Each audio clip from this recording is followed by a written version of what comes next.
Hello anime fans, स्वागत है आपका ज़ेनोमे एक्सप्लेन चैनल पर। और आज हम देखेंगे जुजुत्सु काइसेन सीज़न 2 के आखिरी और 23वें एपिसोड को। अगर आपने इसके पिछले एपिसोड्स के वीडियोस अब तक नहीं देखे हैं तो उनकी लिंक आपको डिस्क्रिप्शन में मिल जाएगी। तो चलिए जानते हैं आगे की कहानी को बिना किसी देरी के। अब तक हमने देखा कि सूडोगेटो माहितो को निगल जाता है और यूजी और बाकी सब मिलकर भी उसका कुछ नहीं बिगाड़ पा रहे थे।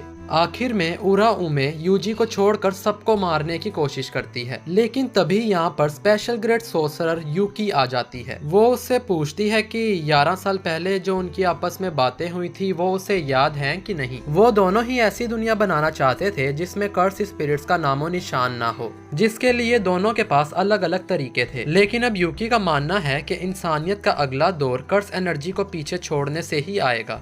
पर सूडोगेटो कहता है कि इंसान कर्स एनर्जी को इस्तेमाल करने से ज्यादा आगे बढ़ेगा। दूसरी तरफ हमारी तरह यूजी को भी इनकी बातें समझ नहीं आती और वो तो यूकी को जानता भी नहीं था। यूकी कहती है कि सूडोगेटो के प्लान में एक बहुत बड़ा फ्लॉ है। असल में जापान के बाहर के देशों में कर्स स्पिरिट्स या सोर्सरर्स ना के बराबर ही होते हैं, क्योंकि टेंजिन सामा ने जापान के ऊपर एक बैरियर बनाया हुआ है जो कि कर्स एनर्जी को काफी एम्पलीफाई कर देता है। आसान शब्दों में कहूँ तो सिर्फ जापान के लोगों के पास ही ये कर्स एनर्जी वाली पावर है। तो जब सभी लोग इस पावर का यूज कर सोर्सरर बन जाएंगे तो दुनिया के बाकी देश चुप नहीं रहेंगे, उनके बीच जरूर युद्ध शुरू हो जाएगा।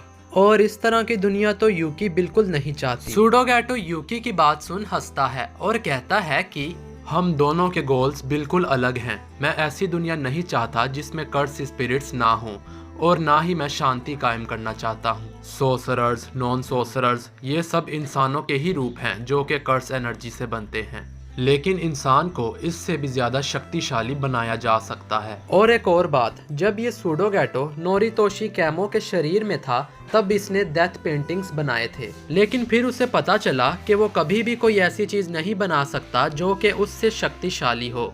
अब अपने गोल्स को पूरा करने के लिए सूडोगेटो इतनी तबाही मचाने वाला है कि उसे वो खुद भी हैंडल नहीं कर पाएगा और इसके लिए कर्स टेक्निक तो उसने पहले ही बाहर निकाल ली है। ये सुन यूकी चौंक जाती है और यूजी से पूछती है कि वो माहितो नाम का कर्स स्पिरिट किधर है जिसके पास सोल्स को मैनिपुलेट करने की पावर है, जिस पर यूजी बताता है कि उसे तो ये गैतो निगल गया। अब सूडोगेटो जमीन पर अपना हाथ रखकर माहितो की कर्स टेक्निक आइडियल ट्रांसफिग्यूरेशन को एक्टिवेट करता है, जिससे ग्राउंड पर एक सील मार्किंग बन जाती है जो कि फिर आसमान में भी दिखने लगती है, जो देख सभी हैरान थे। फिर सूडोगेटो यूजी से थैंक यू बोलता है माहितो से लड़कर उसे उसके अल्टीमेट फॉर्म में लाने के लिए, क्योंकि जैसे ही सूडोगेटो किसी को एब्जॉर्ब करता है उसकी कर्स एनर्जी इंप्रूव होनी बंद हो जाती है। सूडोगेटो वैसे तो जोगो को भी एब्जॉर्ब करना चाहता था पर वो कर नहीं पाया। यूकी सूडोगेटो से पूछती है कि उसने ये क्या किया। सूडोगेटो एक्सप्लेन करता है कि उसने आइडियल ट्रांसफिग्यूरेशन टेक्निक को 2 तरह के लोगों पर इस्तेमाल किया है और उन्हें इसी सील से मार्क भी कर दिया है।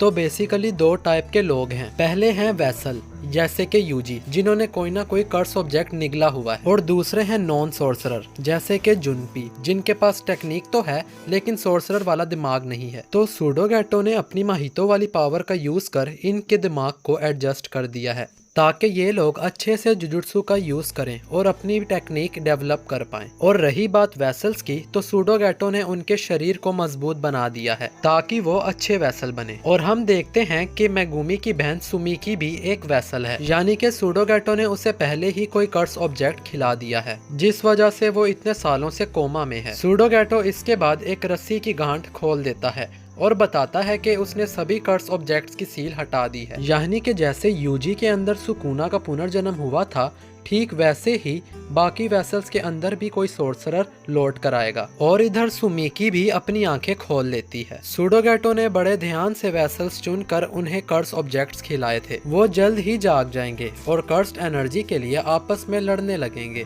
मानो 1000 इविल यूजी को खुला छोड़ दिया हो। यूकी को नहीं लगता है कि 1000 लोगों की वजह से इंसान आपस में लड़ने लगेंगे। फिर वो यूजी से कहती है कि चलो इस सूडोगेटो को मारने में मेरी मदद करो, पर यूजी बर्फ में जमा होने की वजह से हिल नहीं सकता था। अचानक ही यूजी और बाकी सब की बर्फ पिघल जाती है और उराउमे घुटने के बल बैठ जाती है। अब सूडोगैटो उससे पूछता है कि क्या हुआ, जिस पर उराउमे उसे बताती है कि उसने अपने कटे हुए हाथ को तो रीजनरेट कर लिया था, लेकिन उसके पूरे शरीर में पॉइजन आ गया है। चोजो अब रिवील करता है कि उसका ब्लड जहरीला है। मोमो अब सोचती है कि माई गोली चलाने के बाद वापस क्यों नहीं आई, जिस पर यूकी बताती है कि टोडो और माई उसके साथी के पास सुरक्षित हैं। पांडा और कैमो अब हिल सकते हैं, वहीं कुसाकाबे तो जमीन से हिलना भी नहीं चाहता। सूडोगैटो अब बताता है कि जो कर्स ऑब्जेक्ट्स उसने इंसानों को खिलाए हैं वो उन सोर्सरर्स के हैं जिनसे हजारों साल पहले उसने कॉन्ट्रैक्ट बनाया था, और गैतो की बॉडी में आने के बाद उसके सारे कॉन्ट्रैक्ट्स एक्सपायर हो जाते हैं। ये सुन यूकी डर जाती है और अब सूडोगैटो इधर कहता है कि ये अब भविष्य की दुनिया है। इतना कहकर वो ढेर सारे कर्स स्पिरिट्स को बाहर निकालता है और प्रिज्म रेल्म निकाल कर यूजी को दिखाने लगता है। यूजी अब गोजो का नाम लेकर चिल्लाता है तो सूडोगैटो उससे कहता है कि तुमसे काफी उम्मीदें हैं। इसके बाद सूडोगैटो यहाँ से जाने लगता है, पर जाने से पहले वो बोलता है कि सुन रहे हो ना सुकुना, हाइन पीरियड अब लौट कर आने वाला है, जुजुत्सु का सुनहरा काल। इसके बाद सूडोगैटो यहाँ से गायब हो जाता है और कोई उसका कुछ नहीं बिगाड़ पाता। इसके बाद कुछ दिन गुजर जाते हैं। हम टोक्यो को ऊपर से देखते हैं और शिबुया वाले एरिया में तबाही के अलावा और कुछ नहीं था। जुजुत्सु हेडक्वार्टर्स में ये डिस्कस होता है कि करीब 23 वार्ड्स पूरी तरह से तबाह हो चुके हैं, बस कुछ ही एरियाज ठीक ठाक बचे थे और उन एरिया में रहने वाले करीब 5 मिलियन लोगों को निकालना होगा, क्योंकि सूडोगैटो ने लगभग 10 मिलियन कर्स स्पिरिट्स को रिहा किया है। उन्हें समझ नहीं आता कि इस सिचुएशन को कैसे हैंडल करें, क्योंकि अगर पब्लिक को बता दिया कि भूत यानी कर्स स्पिरिट्स होते हैं तो शायद मामला बिगड़ जाएगा। पब्लिक को तो यही लग रहा था कि शायद शिबुया में कोई भूकंप आया था। एक रिपोर्टिंग कर रही एंकर तो लाइव ही कर्स के हाथों मारी जाती है और ऐसे ही कई लोग कर्सिस का शिकार हो रहे थे। सुपरमार्केट में हम एक लड़की को देखते हैं जो कि खाना खा रही थी। अचानक ही दरवाजे पर कोई डरावनी आवाज में उसे अपने पास बुलाने लगता है और कहता है कि तुम्हारी मॉम, डैड, बड़ी बहन, छोटा भाई सब यहाँ पर है। लेकिन पर वो लड़की कहती है कि उसका तो कोई भाई है ही नहीं। आखिर में ये लड़की उस औरत को पानी पिलाने उसके पास जाने लगती है। जैसे ही वो मार्केट से बाहर आती है तो एक बड़ा सा कर्स स्पिरिट उसे खाने को तैयार बैठा था, लेकिन अचानक ही कोई छलांग मार के कर्स के ऊपर आता है और उसके अंदर अपनी तलवार घुसा देता है। ये और कोई नहीं बल्कि स्पेशल ग्रेड सोर्सरर यूता है। यूता उस लड़की से पूछता है कि वो डरी तो नहीं और वो कहाँ से आई है। वो कर्स स्पिरिट अब तक नहीं मरा था और वो अपना मुंह खोलकर यूता को खाने की कोशिश करता है, लेकिन फिर रीका उस मॉन्स्टर को बिल्डिंग से टकराकर मार देती है। अब रीका यूता को वापस कैसे मिली ये बाद में पता चलेगा। दूसरी तरफ हम यूकी को किसी से बात करते हुए सुनते हैं। वो उनसे माफी मांगती है जल्दी ना आने के लिए।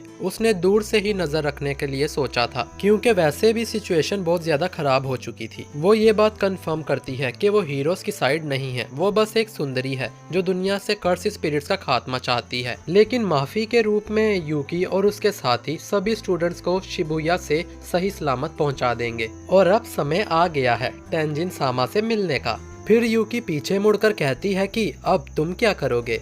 मेरे ख्याल से यूकी यहाँ पर यूजी से बात कर रही होगी। खैर फिर यूता जुजुत्सु हायर अप से मिलने के लिए जाता है, जो कि उसकी तारीफ कर उसे मक्खन लगाते हैं। यूता उन्हें सीधे पॉइंट पर आने को बोलता है, क्योंकि वो जानते हैं कि यूता उनका हर ऑर्डर मानेगा। एक हायर अप बोलता है कि यूता भला जितने भी कर्स स्पिरिट्स को क्यों ना मार दे, वो उस पर भरोसा नहीं कर सकते। अब यूता कहता है कि वो चाहे तो उससे बाइंडिंग वाव ले सकते हैं, और भले ही यूजी गोजो का स्टूडेंट क्यों ना हो, उसने इनुमाकी का हाथ काटा है तो यूता यूजी को जरूर मार देगा। दोस्तों इनुमाकी का हाथ शायद सुकुना के डोमेन में कटा होगा। खैर इसके बाद जुजुत्सु हायर अप्स के द्वारा 5 बिना सर पैर के नोटिस जारी किए जाते हैं। पहला कि सुगुरु गैटो अभी तक जिंदा है और उसे मौत की सजा सुनाई जाती है। ये लोग सूडो गैटो को सुगुरु गैटो समझ रहे हैं। दूसरा कि गोजो भी शिबुया कांड में मिला हुआ था, तो इसीलिए उसे जुजुत्सु की दुनिया से निकाला जाता है और उसकी सील ओपन करना अपराध माना जाएगा। तीसरा कि शिबुया इंसिडेंट में प्रिंसिपल यागा ने गोजो और गैतो को उकसाया था,